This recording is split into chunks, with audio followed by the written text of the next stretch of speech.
Nous passons au groupe La République En Marche. Premier orateur, Monsieur Nicolas Desmoulins. Merci Madame la Présidente. Monsieur le Ministre, l'État a cédé 4,5% de ses parts dans le capital d'Engie en septembre dernier, donnant suite à 4,1% déjà cédé début 2017. Aujourd'hui, il possède 24,5% de son capital et en reste l'actionnaire de référence. La tendance est de vouloir en céder à nouveau. Pour ce faire, il est indispensable de repenser le cadre législatif. C'est un des enjeux de la loi Pacte et nous serons, je le sais, attentifs à un équilibre entre les actions cédées et les conséquences pour les salariés et les services proposés. Car oui, ces cessions soulèvent quelques interrogations, notamment pour les salariés du distributeur d'énergie.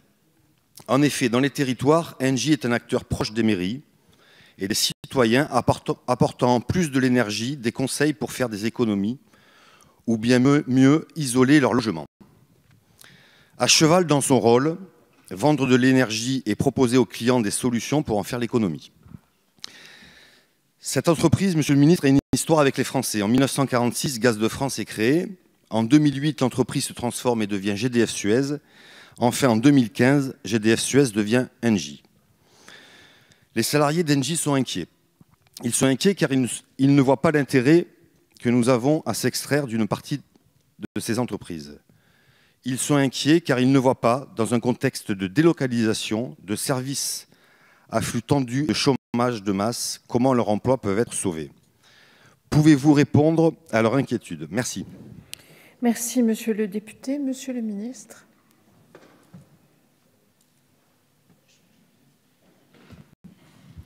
Vous savez, Monsieur le député, qu'il existe des seuils légaux de détention du capital et de présence de l'État au conseil d'administration d'Engie, et qu'étant donné les décisions qui ont été prises de cession au cours des mois passés, si nous voulons aller plus loin, il faudra effectivement une décision législative. Et nous verrons dans les semaines qui viennent si nous décidons d'aller plus loin dans ces cessions et d'engager donc ces transformations législatives. Mais je veux d'abord vous rassurer sur les personnels. Je comprends parfaitement les inquiétudes qui peuvent être les leurs, et ce sera dans les décisions que nous prendrons avec le Premier ministre, avec le Président de la République, un des éléments d'appréciation importants. Sécuriser les personnels et répondre aux inquiétudes qu'ils peuvent manifester chez Engie. Je rappelle également à tous ceux qui s'inquiétaient sur la question de l'énergie, et c'est une inquiétude parfaitement légitime, que là encore, la régulation peut être un outil aussi efficace, si ce n'est plus efficace, que la présence au capital de l'entreprise. La régulation énergétique dont dispose l'État français lui permet de conserver un contrôle, quelle que soit la formule capitalistique retenue, sur Engie.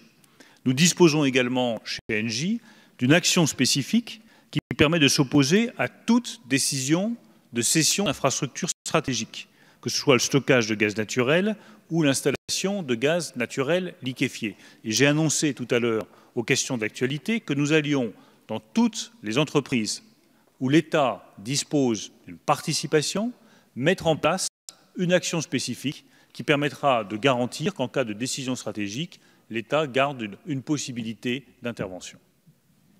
Merci, Monsieur le ministre. La parole est à Madame Célia de Lavergne. Merci Madame la Présidente. Monsieur le ministre, chers collègues, nous venons passer un certain temps à examiner, entendre les peurs et les craintes que suscitent certains projets de privatisation. J'ai toute confiance dans les dispositions et les explications du ministre pour préserver nos intérêts stratégiques, et je souhaiterais qu'on parle maintenant du sens de ces privatisations. Les produits des cessions d'actifs non stratégiques que vous allez engranger doivent servir à abonder le fonds de 10 milliards d'euros consacré au financement de l'innovation de rupture. Ce fonds, qui était un engagement de campagne du président de la République, est un élément essentiel pour préparer la France aux innovations, pour accompagner les transitions industrielles, pour développer des solutions innovantes dans des secteurs porteurs comme la transition écologique ou la transition numérique. Et c'est bien en regardant vers les technologies d'avenir et en préparant les ruptures des modèles économiques que des fleurons français réussiront dans la compétition mondiale et que nous apporterons donc des solutions concrètes aux défis auxquels notre société est confrontée. Ainsi, il serait, Monsieur le ministre, intéressant de comprendre de quelle manière ce fonds va fonctionner concrètement au quotidien. Pouvez-vous nous en dire plus sur la doctrine d'action de ce fonds de financement de l'innovation de rupture, notamment concernant sa gouvernance, comment va-t-il être piloté, comment va-t-il être contrôlé? Concernant ces cibles, quelles sont les innovations, les entreprises ou les secteurs qui bénéficieront de financement? Et enfin, concernant la taille de ces investissements, quelle sera la taille des tickets investis dans les entreprises retenues? Et ce dernier point est essentiel parce qu'il serait dommage de tomber dans un écueil de saupoudrage où l'État rentre au capital de trop nombreuses entreprises et trop nombreux projets. L'enjeu pour la France n'est pas de créer un grand troupeau de poneys, mais de développer quelques licornes qui font réellement le poids face à des géants américains ou chinois et excellents à l'échelle d'un marché mondial. Merci. Merci Madame la députée. Monsieur le ministre.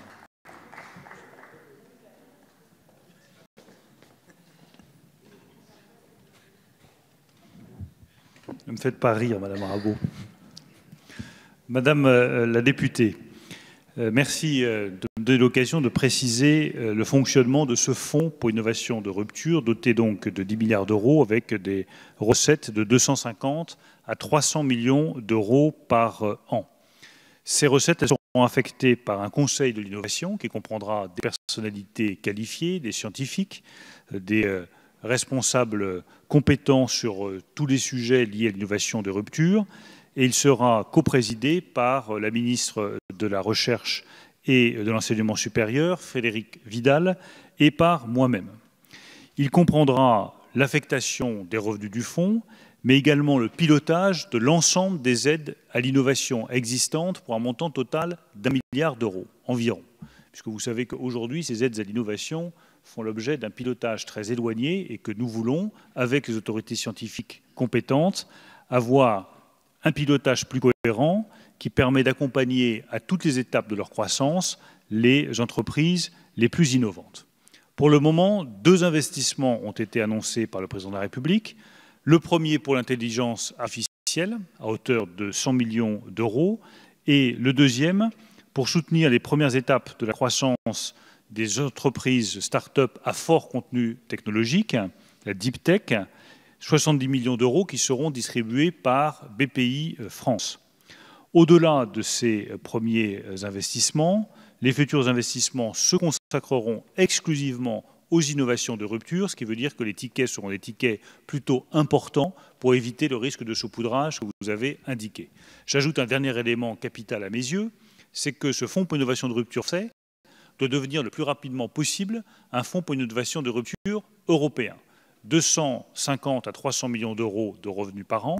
Si 10 grands pays européens étaient capables d'alimenter un fonds du même type, nous aurions 2,5 milliards à 3 milliards d'euros de revenus annuels. C'est davantage que la DARPA américaine qui finance elle-même l'innovation de rupture. Merci, Monsieur le ministre. La parole est à Madame Marie-Ange Magne. Oui, merci Madame la Présidente. Monsieur le ministre, l'innovation est la clé de l'avenir de nos entreprises et de leur compétitivité. Elle constitue un enjeu de croissance économique et le moyen de faire émerger les champions industriels français de demain.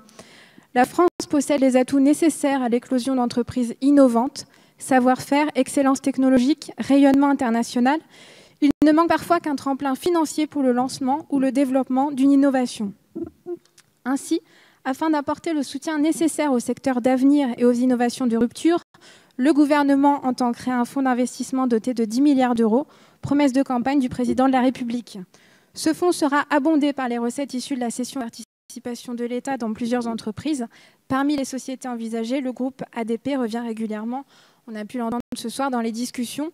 Dans cette optique, plusieurs questions peuvent se poser sur les conséquences d'une éventuelle privatisation. L'État souhaite conserver le contrôle des entreprises dites stratégiques. Aussi, les aéroports étant des lieux de frontière, une porte d'entrée sur la France, on peut se demander si ces installations n'apparaissent pas comme stratégiques dans l'accueil et la gestion des flux.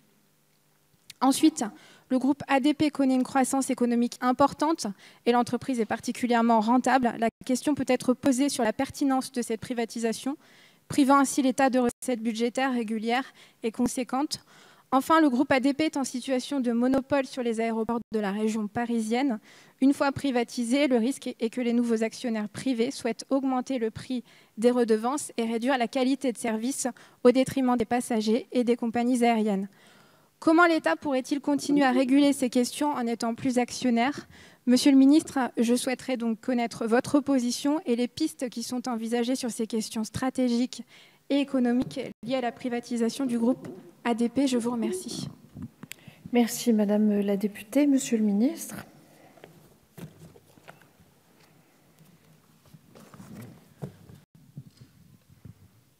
Là encore, Madame la députée, je voudrais vous rassurer et éviter les malentendus sur les projets du gouvernement en la matière. Nous ne comptons pas privatiser la police aux frontières. Nous ne comptons pas privatiser les douanes. Nous ne comptons pas privatiser la sécurité des aéroports, ni le contrôle des personnes. Nous ne comptons pas privatiser la régulation mise en œuvre par la DGAC.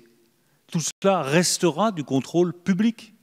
Et il n'est pas question à une seule seconde de dire que parce que nous allons envisager de céder des actifs, nous pourrions céder le contrôle stratégique. Ça n'est pas la même chose. C'est deux choses différentes.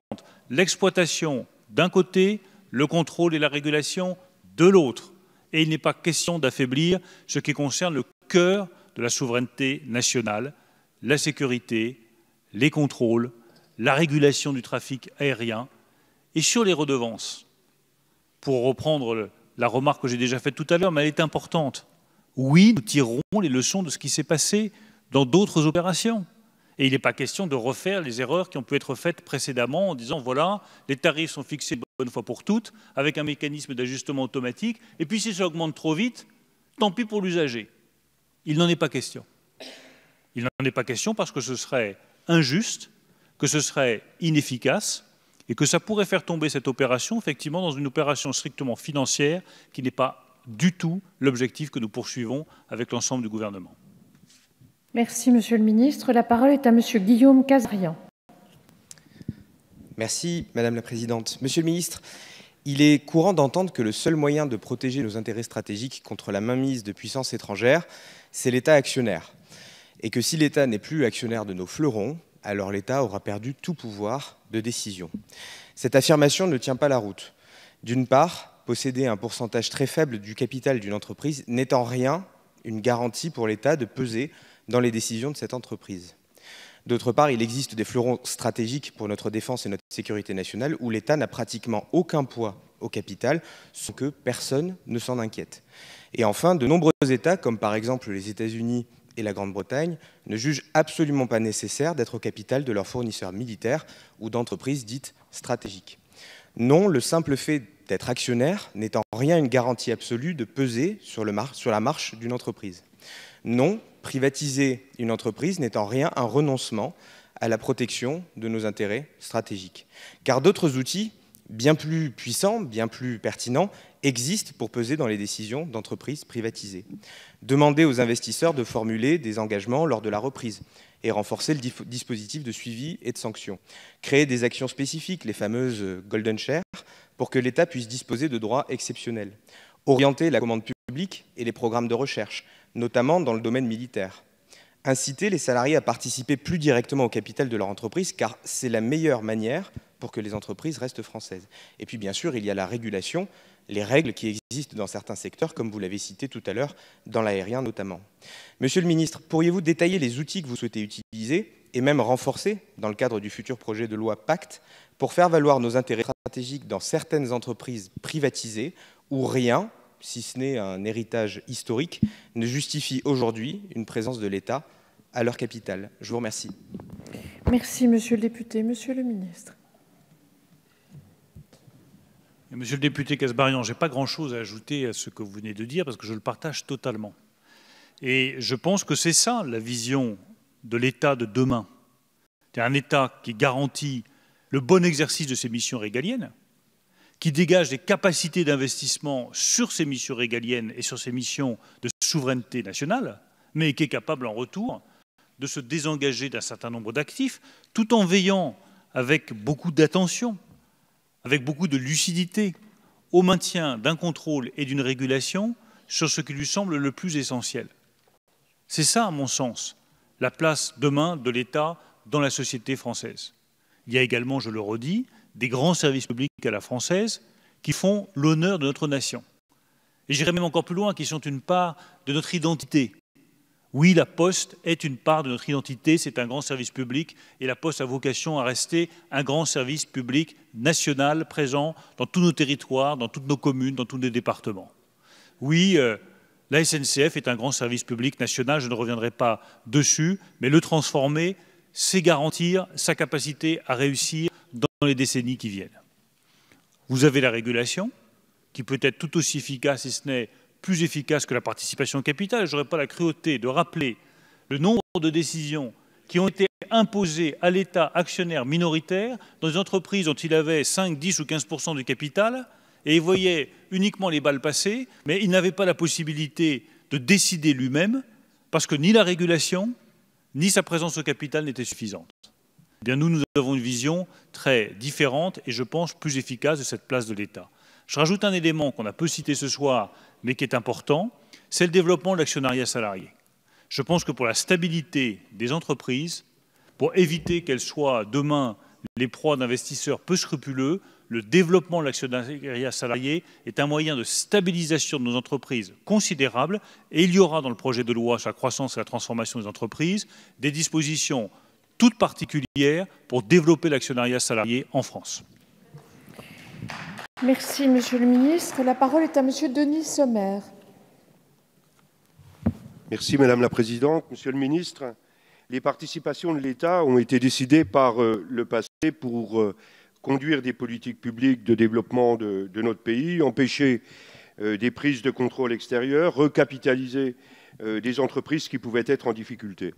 Et si nous comprenons que ces participations n'ont pas vocation à durer pour l'éternité, nous voulons mieux comprendre les objectifs concrets de ces décisions qui doivent conduire à affirmer le rôle de l'État stratège et un État stratège qui prépare l'avenir, capable de créer les conditions de développement des PME plutôt que de percevoir des dividendes, comme vous l'avez tout à l'heure exprimé. Le premier objectif, soutenir l'innovation. Cet objectif devra, à mon sens, s'accompagner de mesures de clarification, notamment sur une question qui me paraît essentielle, c'est la notion de mutualisation du risque qui devra être redéfinie. Comment aussi financer ce qu'on appelle la vallée de la mort, c'est-à-dire ce problème de temporalité entre à la fois l'innovation et la mise sur le marché. Et nous savons qu'un nombre d'entreprises ont difficilement accès au financement nécessaire pour assurer leur développement. Comment renforcer aussi les outils d'intervention en capital dans les entreprises stratégiques et quelle politique industrielle pour les secteurs en émergence, notamment dans le domaine du développement durable, du stockage de l'énergie, etc. Et on pourrait prendre comme exemple des domaines absolument stratégiques pour l'avenir, celui de la pile à combustible, du développement des réseaux hydrogène, pour le développement de parcs de véhicules hydrogène. Ce sont des questions qui vont émerger dans les 5 à 10 ans qui viennent et qui, vraisemblablement, seront des questions pas seulement nationales, mais des questions mondiales. Pouvez-vous, Monsieur le Ministre, nous préciser donc vos orientations dans ces domaines? Merci, Monsieur le député. Monsieur le Ministre. Là aussi, Monsieur le député, je partage et votre vision et vos inquiétudes. Je veux redire à quel point, sur l'innovation de rupture, nous avons pris du retard. Et quand je dis nous, ce n'est pas la France uniquement, c'est tous les États européens. Je veux redire aussi à quel point, malheureusement, les règles du jeu ne sont pas égales à travers la planète.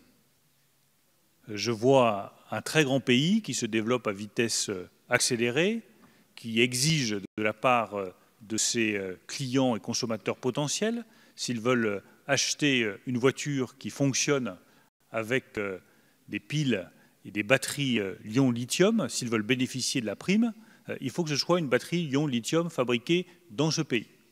Honnêtement, qu'est-ce qu'on dirait si, en France ou en Europe, on ne limitait le bénéfice de ce genre de prime qu'aux voitures fabriquées en France ou en Europe? Donc nous ne jouons pas à armes égales. Et c'est d'ailleurs un des grands défis qui se pose demain, arriver à faire jouer tout le monde à armes égales pour que la compétition soit équitable. Mais il faut investir maintenant massivement en innovation de rupture. Et je pense que c'est une fierté pour nous tous de dire que la France sera le premier pays à se doter d'un fonds de ce type, qu'elle prend le leadership sur le sujet, qu'elle propose à ses partenaires de se joindre et que ça nous permettra, sur l'intelligence artificielle, sur le stockage de l'énergie renouvelable, je l'espère, de rattraper le retard que nous avons pris.